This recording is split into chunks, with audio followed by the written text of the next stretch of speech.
माँ गंगा ने जिसे अपनी धारों से संवारा है, काशी वही खूबसूरत घाटों का किनारा है।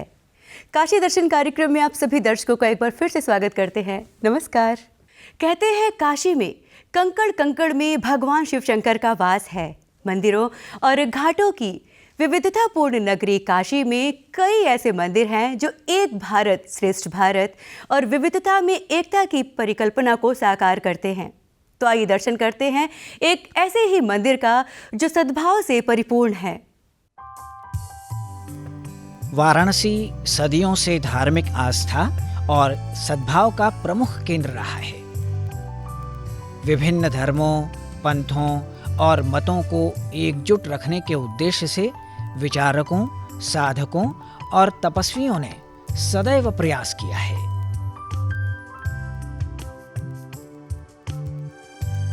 वाराणसी की कई धार्मिक और आध्यात्मिक संस्थाएं इस बात का सबूत हैं।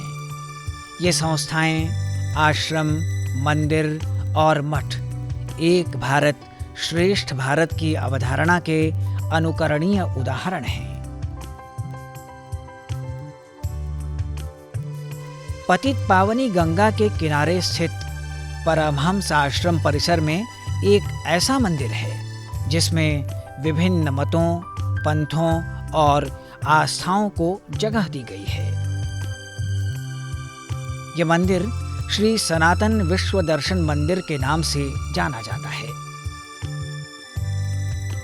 वाराणसी के सामने घाट क्षेत्र में स्थित परमहंस आश्रम की स्थापना परमहंस स्वामी भगवानानंद ने करवाई थी। स्वामी जी जीवन पर्यंत समाज सेवा और आपसी भाईचारे के साथ सद्भाव कायम करने में लगे रहे। स्वामी भगवानानंद की अवधारणा के अनुरूप ही सनातन विश्व दर्शन मंदिर का निर्माण हुआ है। इस मंदिर को सर्वधर्म मंदिर के नाम से भी जाना जाता है। गंगा किनारे स्थित सर्वधर्म मंदिर एक अनूठा मंदिर है। मंदिर के प्रथम तल पर पंथ प्रेरणा पुरुष अवधूत स्वामी भगवानानंद की प्रतिमा स्थापित की गई है। ओम श्री सतगुरुदेव भगवान की जय। यह श्री श्री 1008 श्री स्वामी भगवानंद महाराज जी का यह समाधि है और इनका लक्ष्य था, उद्देश्य था काशी नगरी में एक भव्य मंदिर का निर्माण कराने का। तो उन्हीं का उद्देश्य और संकल्पों का सपना है।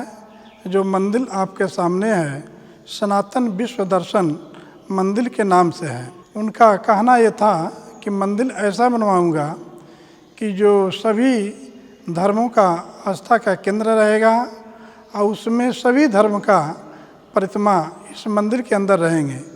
एक नहीं अनेक धर्मों का रहेगा।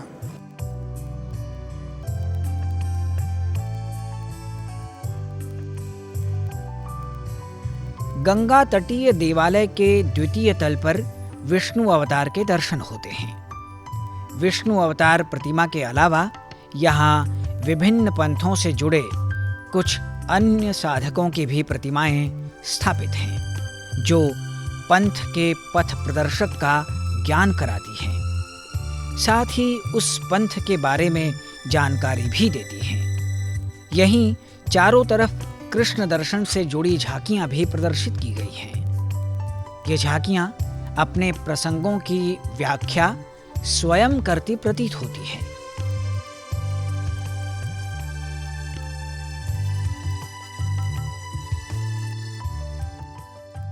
भगवान विष्णु का अवतार और इनके नाभि कमल से ब्रह्मा जी का अवतार और उनके चारों तरफ कृष्ण दर्शन, कृष्ण जन्म से लेकर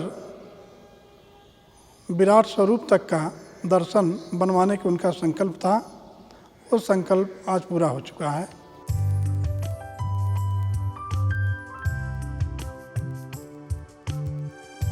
मंदिर के तीसरे तल पर बीचों बीच माता अनुसूया की प्रतिमा और आकर्षक छोटा मंदिर श्रद्धालुओं को आकर्षित करता है।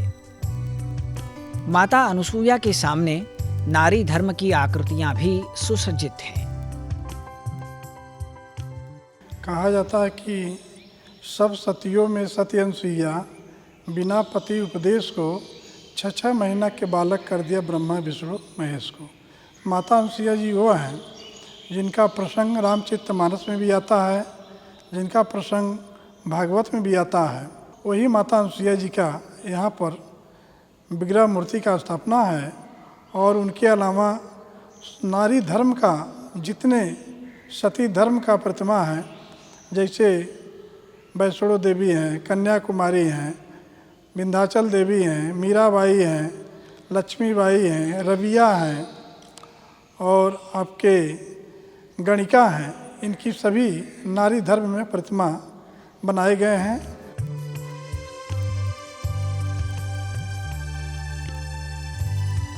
सर्वधर्म आस्था के केंद्र के रूप में स्थापित इस मंदिर के तीसरे तल पर देव श्रृंखला के तहत सनातन धर्म दर्शन से जुड़े देवताओं की पारंपरिक प्रतिमाओं के अलावा विभिन्न धर्मों के आराध्यों की मनोहारी छवियों वाले विग्रह भी प्रतिष्ठित हैं।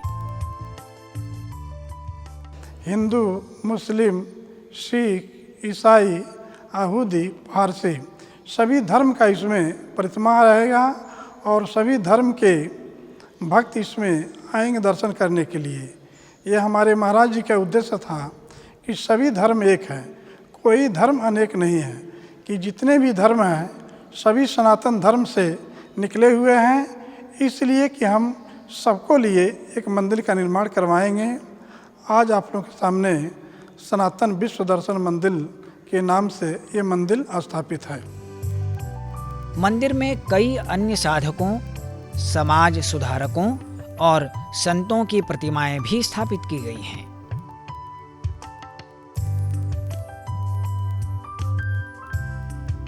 मंदिर के तीसरे तल पर ही भगवान के 24 अवतारों की झांकियां भी सजाई गई हैं। ओम भगवान का 24 अवतार बनाने का मकसद ये था कि भक्तगण जाने कि भगवान 24 अवतार हुआ है भगवान का। उनका अवतार में विष्णु अवतार, राम अवतार, नारद अवतार, कच्छप अवतार, सुगर अवतार, 52 अवतार, इसी तरह बौद्ध अवतार। तो इसी तरह भगवान का 24 अवतार है। लास्ट में हमारे परमानंद जी अवतार, उनको लेकर भगवान के 24 अवतार का प्रतिमा बनाए गए हैं।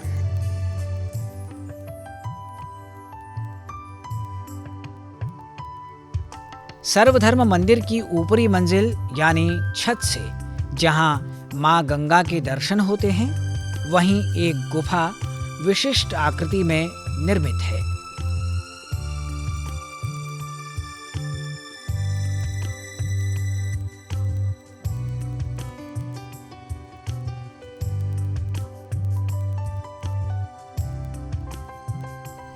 इस गुफा के मध्य में शिव पार्वती से संबंधित कुछ प्रसंगों की अद्भुत झांकी सजाई गई है।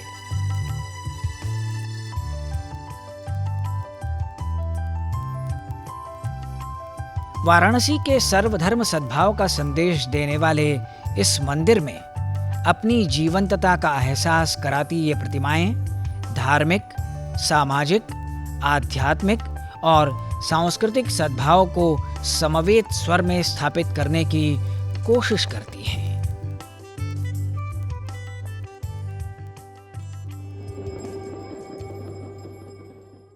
लकड़ी का खिलौना बनारस की पहचान है और अब ये बच्चों के हाथों से निकलकर एक नया रूप ले रहा है, जिसे कहते हैं खिलौना पर्यटन। परिवार बच्चों की पहली पाठशाला और खिलौना पहला दोस्त होता है। बच्चों का पहला संवाद भी खिलौनों से ही होता है, या यूं कहें खिलौना आत्मीय एहसास कराता है।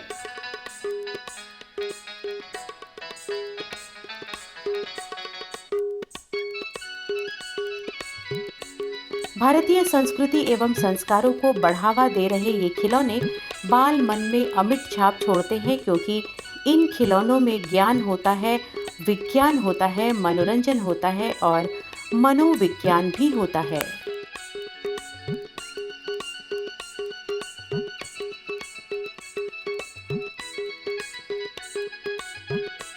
दुनिया भर में खिलौना उद्योग करीब 10,000 करोड़ डॉलर यानी लगभग 7.5 लाख करोड़ रुपए मूल्य का है और इसमें भारत की हिस्सेदारी बहुत कम है। देश में खिलौनों की कुल मांग का करीब 80% आयात किया जा रहा है। खिलौनों के क्षेत्र में हमें आत्मनिर्भर बनने के साथ साथ दुनिया भर की जरूरतों को पूरा करना है। मेड इन इंडिया के तहत हस्तशिल्प उत्पादों की मांग बढ़ रही है, विशेषकर लकड़ी के खिलौनों के क्षेत्र में।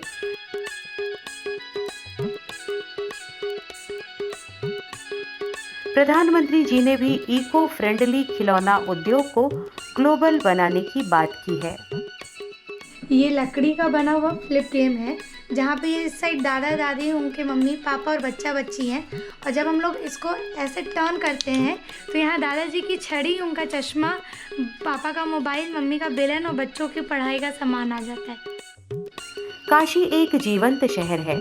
यहाँ की सांस्कृतिक विरासत उसकी पहचान है, इसलिए यहाँ की विभिन्न कलाओं के साथ काष्ठ कला और उसके शिल्पियों की प्रसिद्धि वैश्विक स्तर पर बनाने के लिए सरकार खिलौना पर्यटन की दिशा में कदम बढ़ा रही है।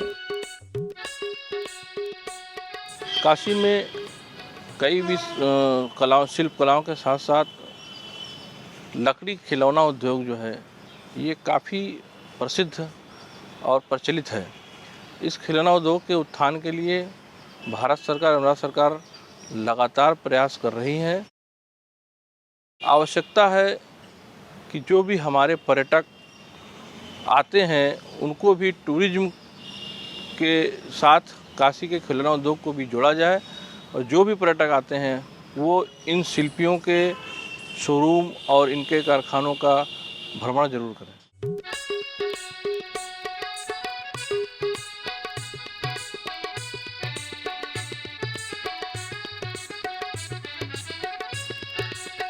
वाराणसी के विभिन्न क्षेत्रों में लकड़ी के खिलौनों का कारोबार होता है। असंगठित क्षेत्र में ये उद्योग पनप रहा है। आत्मनिर्भर भारत और लोकल फॉर वोकल को ध्यान में रखते हुए हस्तशिल्पी नए डिजाइन और रंग में लकड़ी के खिलौने बना रहे हैं। अच्छे व आकर्षक बने खिलौनों को बाजार भी उपलब्ध हो जा रहा है। बनारस में लकड़ी के खिलौने हर घर में बनते हैं। छोटे छोटे कारीगर लोग इसको बनाते हैं, फिर इसको रंगने के लिए भेजा जाता है, क्योंकि ये बाज़ार में उतरे और इसका उचित मूल्य मिल सके कारीगरों को भी और हम जैसे व्यापारियों को भी।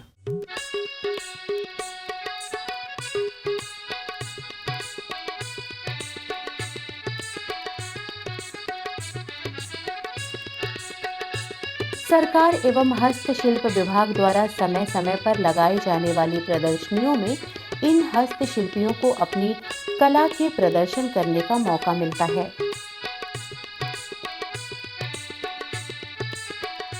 माननीय प्रधानमंत्री जी जब से आए हैं तब से नए नए उमंगों और नए नए उत्साह बढ़ाते चले जा रहे हैं, जिससे कारीगरों का मनोबल बढ़ता चला जा रहा है और आनंद और उत्साहों के साथ काम करते चले आ रहे हैं। जो हम लोग लकड़ी की मूर्ति बना रहे हैं उसकी अच्छी कीमत मिले और हम लोग का नाम होता रहे।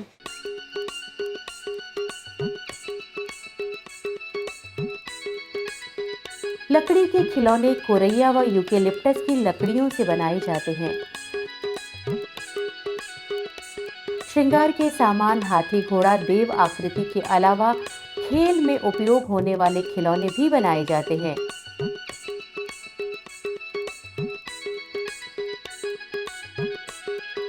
काष्ठ कला यानी हाथ से बनाए हुए ये खिलौने कलाकार की दक्षता का वर्णन करते हैं। हम लोग चिड़िया है, जानवर है, बहुत खिलौने से वो कभी हम लोग बराबर रंगते हैं, उसको बढ़िया तरह रंगते हैं कि मार्केट में हम लोग का जाए तो उसके चॉइस बढ़े हम लोग का। माननीय प्रधानमंत्री जी मोदी जी द्वारा प्रोत्साहन काफ़ी मिला है हम लोगों को, कारीगरों को, और इससे हम लोग को कारोबार में काफ़ी बढ़ावा मिल रहा है।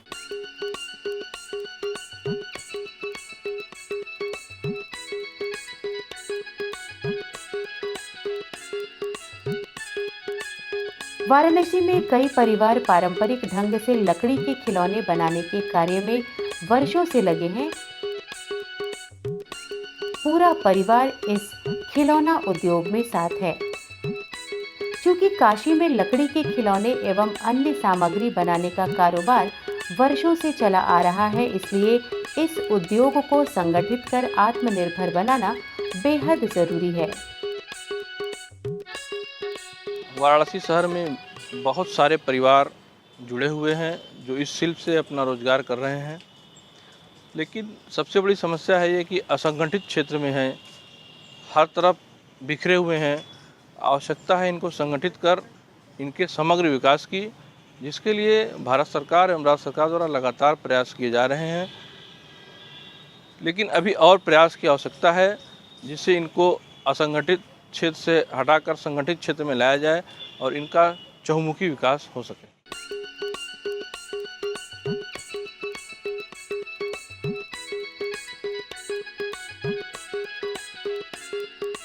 काष्ठ कला में दक्ष ये हस्तशिल्पी नए नए प्रयोग कर खिलौनों को प्रस्तुत कर रहे हैं।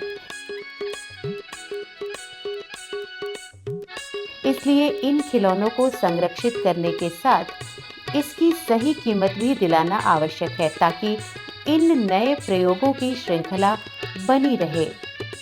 जो बनारस की काष्ठ कला है उसको हम लोग बनारस में, पूरे इंडिया में और बाहर सिंगापुर, लंदन में भी काफ़ी अच्छे में एक्सपोर्ट कर रहे हैं। हम लोग का 75 कारीगरों का परिवार है जिनके साथ मिलके हम लोग इस काष्ठ कला के साथ खुद काम भी करते हैं और उनसे काम करवाते हैं। पिछले 5 वर्षों से हम लोग इस पे बहुत तेज़ी से काम कर रहे हैं कि जो महिलाएं हैं उनको आत्मनिर्भर बनाएं, वो अपने घर को संभालते हुए भी रोज़ इस काष्ठ कला में काम करती रहें, ताकि उन लोग की कारीगरों की लाइफस्टाइल भी अच्छी होती रहे और उन लोग का आत्मनिर्भर भी सारी महिलाएं जो हैं वो बनती रहें।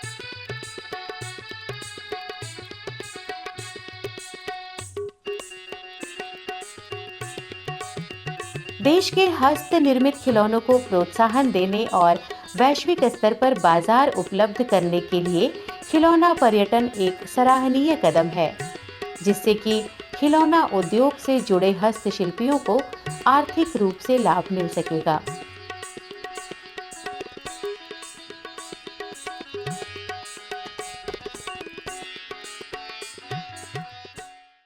काशी की गलियां स्वतंत्रता संग्राम के दौरान अनेक रणबांकुरों की शरण स्थली और आश्रय स्थली रही है। काशी की इन्हीं गलियों में पली बढ़ी है स्वतंत्रता संग्राम की अनेक वीर गाथाएं। तो आइए जानते हैं स्वतंत्रता संग्राम सेनानी सरदार उधम सिंह के उन दिनों की दास्तां जब वो काशी में प्रवास कर रहे थे। स्वाधीनता संग्राम में धर्म नगरी काशी की भी महत्वपूर्ण भूमिका रही है। ज्ञान का ये केंद्र कई स्वतंत्रता सेनानियों की जन्मभूमि तो थी ही, साथ में अपनी भौगोलिक बनावट के कारण आश्रय स्थली भी रही है। आजादी की अलख जगाने वाले इस पवित्र शहर वाराणसी में बहुतेरे स्वतंत्रता संग्राम सेनानी और क्रांतिकारी देश के अन्य राज्यों से संघर्ष को एक नई दिशा देने और निर्णायक मुकाम तक पहुंचाने के लिए वाराणसी आकर ठहरते थे। काशी पूरे भारत माता की स्वतंत्रता संग्राम की लड़ाई का, सविनय अवज्ञा आंदोलन का, महात्मा गांधियों का नेतृत्व में एक विशाल केंद्र बिंदु बन के उभरा था। यहाँ पर तमाम चंद्रशेखर आज़ाद, हम नाम क्या लें, तमाम अनगिनत लोग यहाँ आकर शिक्षा ग्रहण करते रहे, सर चलाना सीखते रहे, फिर अपने अपने गतिविधियों में चले जाते रहे। तो ये भारत कि ये भूमि काशी एक जनमानस का और स्वतंत्रता संग्राम की लड़ाई का एक अद्भुत बिंदु है, अमृत बिंदु है। उन्हें महान क्रांतिकारियों में से एक थे सरदार उधम सिंह। वर्ष 1919 में जालियांवाला बाग नरसंहार के बाद जब पूरी दुनिया में निर्दोष भारतीयों की जघन्य हत्या की निंदा हो रही थी, उसी दौरान एक 21 साल के नौजवान के दिल में इस घटना के प्रतिशोध की ज्वाला धधक रही थी, और ये थे सरदार ऊधम सिंह। प्रतिशोध का जुनून लिए सरदार ऊधम सिंह भटकते भटकते वाराणसी पहुंच गए। बाबा विश्वनाथ के दरबार में सभी को आश्रय और आशीर्वाद दोनों मिलता है। उन दिनों वाराणसी में भी स्वाधीनता संग्राम की गतिविधियां जोर शोर से चल रही थी। काशी की नगरी ऐसे है कि यहाँ हर आदमी यहाँ पर आते हैं और सेनानियों के जो उत्साह को, जो जोश को, जो इन्होंने यहाँ देखा, शायद उसके बाद हम और बनारस के अलावा शायद ही कहीं में मिला होगा जोश। बनारस में लगभग हजारों से ज़्यादा संख्या में लोग भाग लिए हुए हैं, जो आज भी उनका नाम अमर है और सरकारी रिकॉर्ड में भी उनका नाम लिखा हुआ है, जेल के रिकॉर्ड में पूरा एंट्री है। वाराणसी के रामापुरा निवासी और स्वतंत्रता संग्राम सेनानी बाल मुकुंद सिंह की गिरजाघर चौराहे पर एक सिख नौजवान से मुलाकात हुई। बातचीत में बाल मुकुंद सिंह को उस नौजवान की आंखों में क्रांति की चिंगारी फूटती दिखलाई दी। ऊधम सिंह के चेहरे पर दादाजी ने जो प्रतिशोध की भावना देखी, जो पसीना नहीं प्रतिशोध की भावना, जो कि 40 करोड़ लोगों की बदले की भावना, भारत माता के बदले की अपमान की भावना जो देखी, तो उनको विश्वास हो गया। उसको प्रयाग घाट पर ले जाके उसका नाम पूछे, ऊधम सिंह बताया, काश से तुम्हारा नाम, स्नान करा के पूरा मुंडन संस्कार कराया और उसका नाम सेकुलर रखा, धर्मनिरपेक्ष राम मोहम्मद सिंह आज़ाद। उन्होंने कहा आज से तुम ये ऊधम सिंह मिट गए। बाल मुकुंद सिंह के सहयोग से सरदार ऊधम सिंह के ठहरने की व्यवस्था गुरुद्वारे में हो गई। गुरुद्वारे में ही उन दिनों संघर्ष के भावी रणनीति पर चर्चा हुआ करती थी।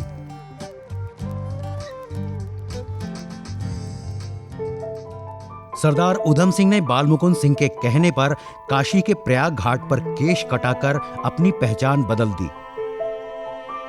सरदार ऊधम सिंह को बस एक ही जुनून सवार था, किसी तरह जालियांवाला बाग नरसंहार के दोषी जनरल डायर को गोली मारकर बदला लेने की।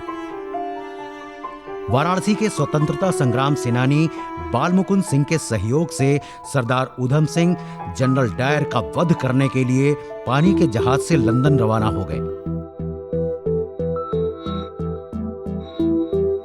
लंदन पहुंचकर सरदार ऊधम सिंह कुछ दिनों तक जनरल डायर की गतिविधियों और दिनचर्या पर नजर रखने लगे। आखिर वो घड़ी भी आ गई जब जनरल डायर लंदन के मशहूर थिएटर कैक्सटन हॉल पहुंचा। बस सरदार ऊधम सिंह को इसी घड़ी का इंतजार था। अवसर मिलते ही सरदार ऊधम सिंह ने 13 मार्च 1940 को जनरल डायर को गोली मारकर 21 साल से सीने में धधक रही बदले की आग को शांत किया। उसने जलियांवाले बाग में और काशी में ये संकल्प किया था कि जनरल डायर जैसे भरी सभा में गोली मारा है, उसी तरह हम गोली मारेंगे। देखिए, रघुपति रीत सदा चली आई, प्राण जाए पर वचन न जाई। ऊधम सिंह ने कोई अपना वचन नहीं तोड़ा। जैसे जलियांवाले बाग में भरी सभा में गोली मारा है, तो हम भी इसको भरी सभा में गोली मारेंगे। वो दिन 13 मार्च 1940 आया।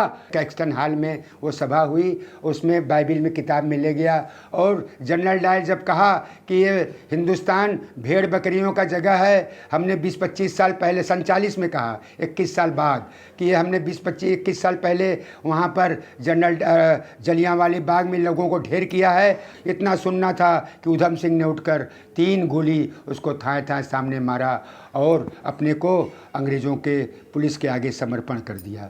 मुकदमा चला। 31 जुलाई 1940 को ऊधम सिंह को लंदन में पेंटन विला जेल में लंदन में उसको फांसी पर चढ़ा दिया गया। जनरल डायर को गोली मारने के जुर्म में सरदार ऊधम सिंह को गिरफ्तार कर लिया गया।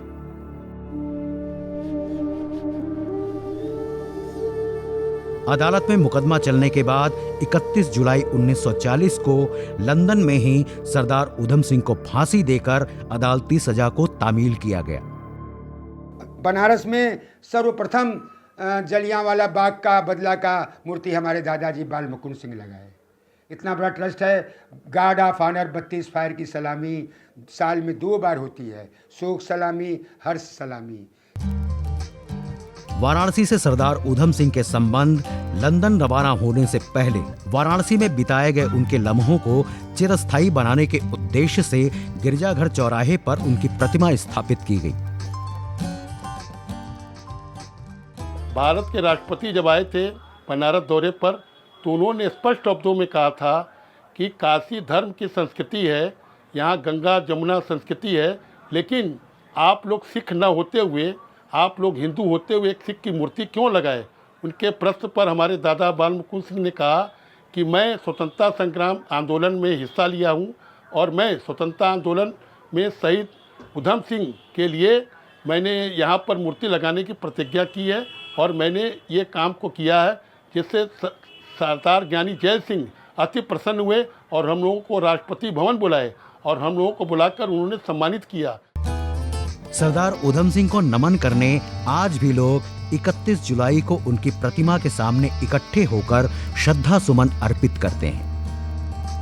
भारत माता के, भारत माता के, भारत माता के, उधम सिंह, उधम सिंह। विश्व की आध्यात्मिक राजधानी है काशी। काशी का उल्लेख वेद, उपनिषद, महाभारत और रामायण जैसे प्राचीन ग्रंथों में भी मिलते हैं। तो आप भी आइए पवित्र नगरी काशी में और कीजिए काशी के दर्शन। और अब आज के लिए यहीं तक। अगले कार्यक्रम में आपसे फिर से होगी मुलाकात। तब तक के लिए दीजिए अनुमति। नमस्कार।